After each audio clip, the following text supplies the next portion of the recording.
गुरु कृपा से ही ज्ञान फलीभूत होता है। बिनु गुरु होए कि ज्ञान। गीता में भगवान श्री कृष्ण कहते हैं तद विद्धि प्रणिपातेन परिप्रश्नेन सेव्य उपदेक्ष्यन्ति ते ज्ञानम ज्ञानिनस् तत्वदर्शिनः। तद विद्धि, तद माने उसको, विद्धि माने जानने के लिए, तद विद्धि प्रणिपातेन, गुरुदेव की शरण में, अनुभवी पुरुषों की शरण में जाके प्रणिपात करे, दंडवत करे, लकड़ी की तरह सीधे होकर गिर जाना। दंडवत, डंडा बिल्कुल सीधा होता है। हम और जगह टेढ़े रहें पर कम से कम गुरुजी के तो आगे सीधे रहें, वहां तो टेढ़ापन छोड़ दें। सांप भी सब जगह टेढ़ा रहता है पर बिल में प्रवेश करता है तो सीधा होकर प्रवेश कर पाता। इसलिए प्रणिपातेन, फिर परिप्रश्नेन, पहले प्रणाम, क्योंकि श्रद्धावान लभते ज्ञानम, फिर उचित प्रश्नों का प्रयोग करें, गुरुदेव से प्रार्थना करें, अपनी जिज्ञासा रखें। परिप्रश्नेन सेव्या, उसके बाद उपदेक्ष्यन्ति ते ज्ञानम, उनके द्वारा ज्ञान का उपदेश होता है। किनके द्वारा? ज्ञानिनस् तत्वदर्शिनः, तत्वदर्शी पुरुषों के द्वारा ज्ञान मिलता है। गूढ़ौ तत्व न साधु दुरावही, आरत अधिकारी यह पावही। तो हनुमान जी के चरित्र से यह शिक्षा लेनी चाहिए कि ज्ञान पाना हो तो गुरुदेव की शरण में जरूर जाए। किसी ने कहा कि पुस्तक से ही ज्ञान मिल जाए तो गुरुजी बनाने की जरूरत है, गुरुजी के पास जाने की जरूरत है। गुरुजी जो बताएंगे वह तो किताब में भी लिखा हुआ है। देखो, मैं आपसे निवेदन करूं, आप बिल्कुल ठीक कह रहे हैं, पुस्तक में वही लिखा है जो गुरुजी बताएंगे, या यूं कहो कि गुरुओं ने पहले से जो बताया है वही पुस्तक में लिखा है। लेकिन फिर भी पुस्तक कभी उस तक नहीं पहुंचा सकती। पुस्तक केवल पुस्तक है, पुश करती है, धक्का देती उस दिशा में, पुस्तक है, पुस्तक नहीं। अच्छा, जैसे एक उदाहरण की बात आप देखो, किताब में लिखा है आपको मुंबई शहर से कहीं किसी दूसरे शहर में रेलगाड़ी से यात्रा करनी है, और रेलगाड़ियों का वर्णन जिस किताब में है वो रेलवे टाइम टेबल आपके हाथ लग गया है ना। अब उसमें सभी रेलगाड़ियों का वर्णन है, उसमें सभी रेलगाड़ियां हैं और उसमें कोई भी रेलगाड़ी नहीं, हो ही नहीं सकती उसमें रेलगाड़ी है ही नहीं। लेकिन जिसमें रेलगाड़ी है नहीं, पता रेलगाड़ी का उसी से लगता है जिसमें नहीं है। और कोई सोचे कि किताब मिल गई है, अब रेल पकड़ने की क्या जरूरत, सब रेलें हैं इसमें। तो किताब लिए बैठा रहेगा, बताता तो रहेगा, पर वो पहुंच कहीं नहीं पाएगा। पर उस किताब को लेकर जो यात्रा कर चुका हो उससे पूछो तो वह सही जगह का पता बताएगा। उस स्टेशन से यह गाड़ी मिलेगी, ऐसे टिकट लेना पड़ेगा, ऐसे बैठना पड़ेगा। तो यह किताब में नहीं लिखा है, यह वह बताएगा। पर बैठोगे आप उसी ट्रेन में जो आपने किताब में पढ़ी थी। तो जैसे ग्रंथ के साथ गुरु की आवश्यकता है, अनुभवी पुरुष की आवश्यकता है। जैसे कोई भोजन बनाने की कला विधि किताब में पढ़ ले और वो सोचे कि बस इतनी देर पानी को गर्म करे तब दाल डाले उसमें, मान लो उसमें 15 मिनट लिखा हो और आग ही न जल रही हो और घड़ी देखकर कोई दाल डाल दे, पानी गर्म क्या कुनकुना भी नहीं हुआ था। अब कहे भाई किताब में लिखा था। अच्छा, या इतनी आग तेज हो कि वो 15-10 मिनट में ही खौलने लगे पानी, हम 15 मिनट का इंतजार करें क्योंकि किताब में लिखा है।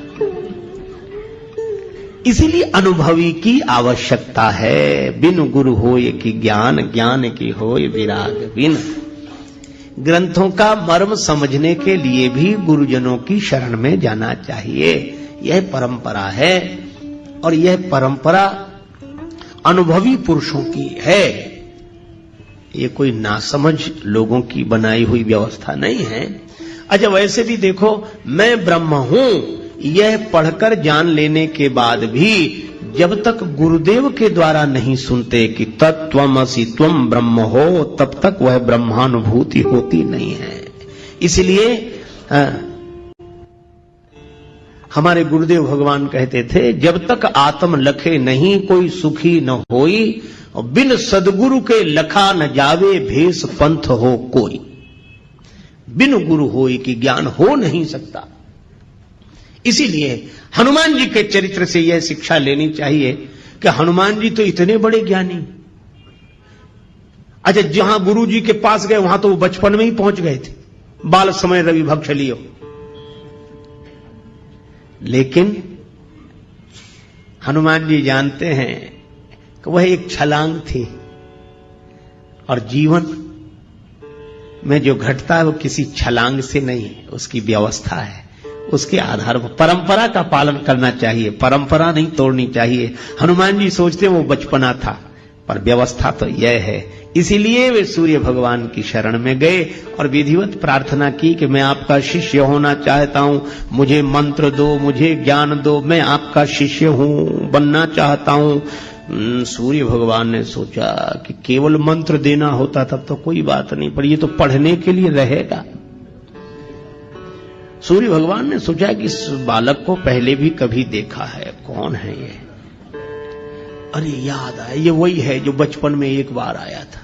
सूर्य भगवान ने सोचा ऐसे विद्यार्थी को पास रखना ठीक नहीं है, पढ़ते पढ़ते कब भूख लगावे। तब तो उतनी दूर थे, तो छलांग लगा के आ गया, यहां तो गुरु जी सामने ही रहेंगे। सूर्य भगवान ने सोचा कि देखो, मन में सोचा ऐसे विद्यार्थी को पास रखना ठीक नहीं है। तो बोले ऐसा है कि हम चलते फिरते गुरु जी हैं, एक जगह तो रहते नहीं, कल कहीं थे, आज कहीं, और उसके बाद फिर कहीं। तो पढ़ो तो ऐसे गुरु जी के पास रहकर पढ़ो जो एक जगह रहते हो, तो तुम भी वहीं रहो और उनके आश्रम में रहो, पढ़ो। अब हमारे साथ कैसे, हम तो सुबह कहीं और शाम कहीं और दोपहर कहीं और रात कहीं, कोई ठिकाना तो है नहीं।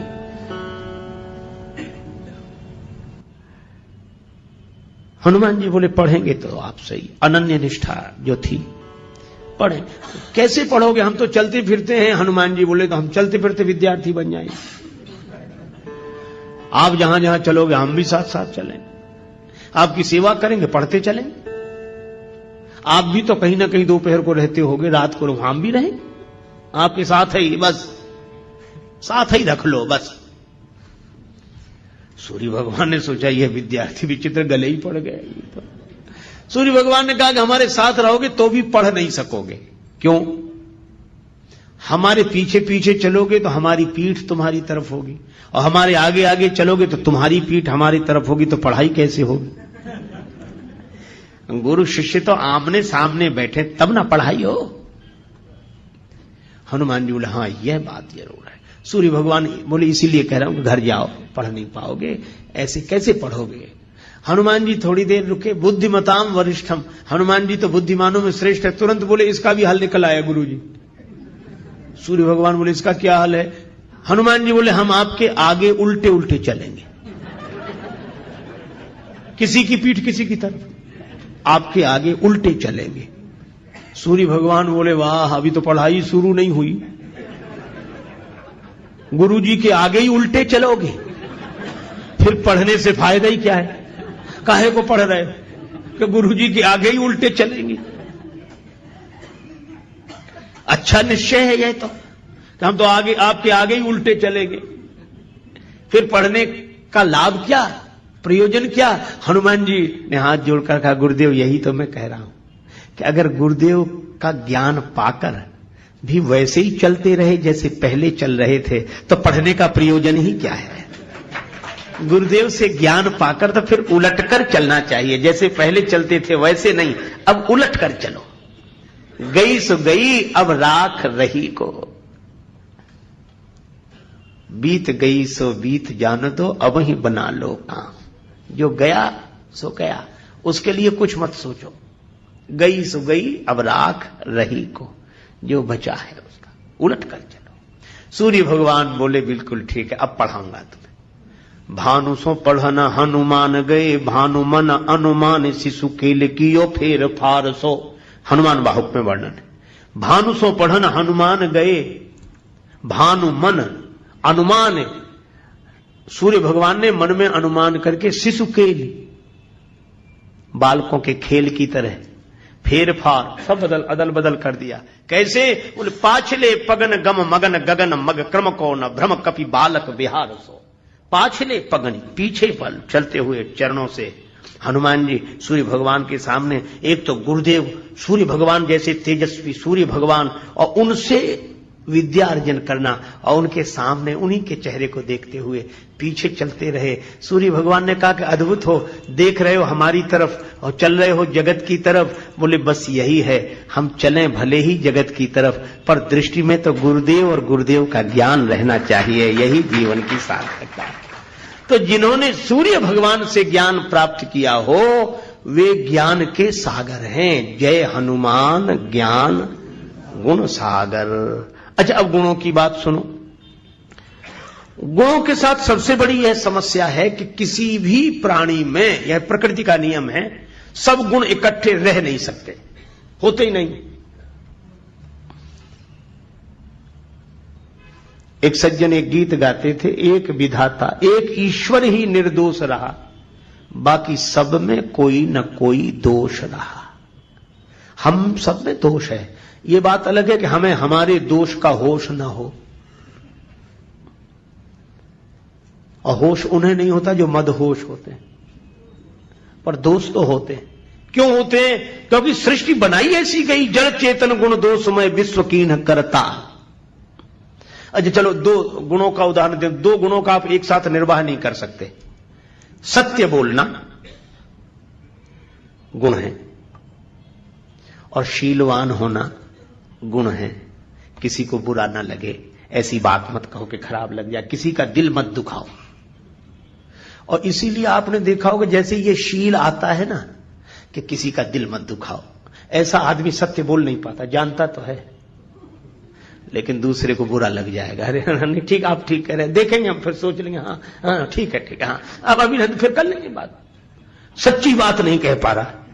क्यों? शील आया तो सत्य चला गया, और जो सत्य को बोलते विप्राय शील का पालन नहीं कर पाते, वे कहते भैया किसी को बुरा लगे चाहे भला, हम तो साफ साफ कहते हैं, हाल तुरंत कह दिया, झंझट ही नहीं बात का, फिर तुरंत बोलो। जहां सत्य है वहां शील नहीं है, और जहां शील है वहां सत्य नहीं है।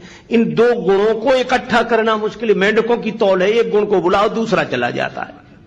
इसीलिए सब गुण किसी में इकट्ठे हों ऐसा संभव है ही नहीं।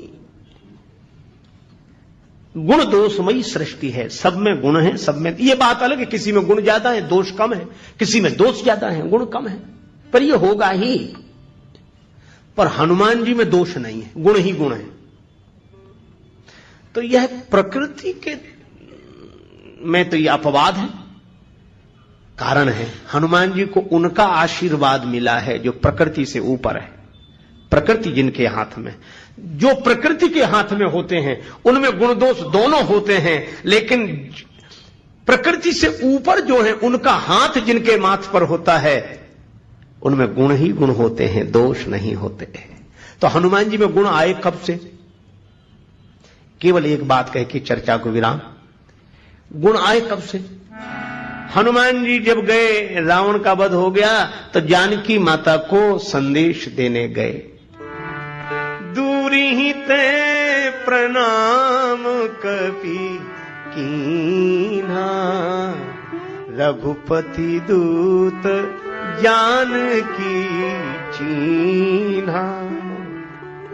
दूर से हनुमान जी ने प्रणाम किया, जानकी माता ने देख लिया कि हनुमान जी को। हनुमान जी ने कहा माता राम जी की जय जयकार हो रही, उन्होंने रावण आदि राक्षसों पर विजय श्री प्राप्त कर ली, माता आप मुक्त हो गई। जानकी माता के आंखों से खुशी के आंसू बरसने लगे। श्री जानकी माता बोली, का देऊं तो ही त्रैलोक के महा कपि किमपि नहीं बानी समा।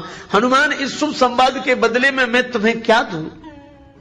मेरे पास कुछ नहीं है, मैं तुम्हारी ऋणिया रहूंगी, ऋणी हूं। हनुमान जी बोले मां ऐसा मत कहो, मां के पास सब कुछ होता है पर मेरे पास तो कुछ नहीं, आशीर्वाद दो मां। बेटे का सबसे बड़ा धन तो मां का आशीर्वाद है। तो जानकी माता ने कहा कि अगर आशीर्वाद की बात है तो बेटा हनुमान मैं यही कह रही हूं, क्या सुन सुत सदगुण सकल तव हृदय बसहु हनुमंत, सानुकूल कौशलपति रहई समेत अनंत। हनुमान सारे सदगुण तुम्हारे भीतर निवास करें। प्रकृति भी मौन हो गई। जब जानकी माता ने आशीर्वाद दे दिया तो हम क्या करें। इसलिए हनुमान जी में कोई दोष नहीं, गुण ही गुण। जय हनुमान ज्ञान गुण सागर। और हनुमान है इसलिए ज्ञान गुण सागर हुए हैं। हनुमान का अर्थ जिसने अपने मान का हनन कर दिया हो, जो अभिमान रहित हो। ज्ञान और गुणों के सागर होने के बाद भी जो अभिमान रहित हैं, उन हनुमान जी महाराज की जय हो, जय हो, जय हो। श्री सीताराम कथा रस रसिक श्रद्धालु श्रोता बंधुओं,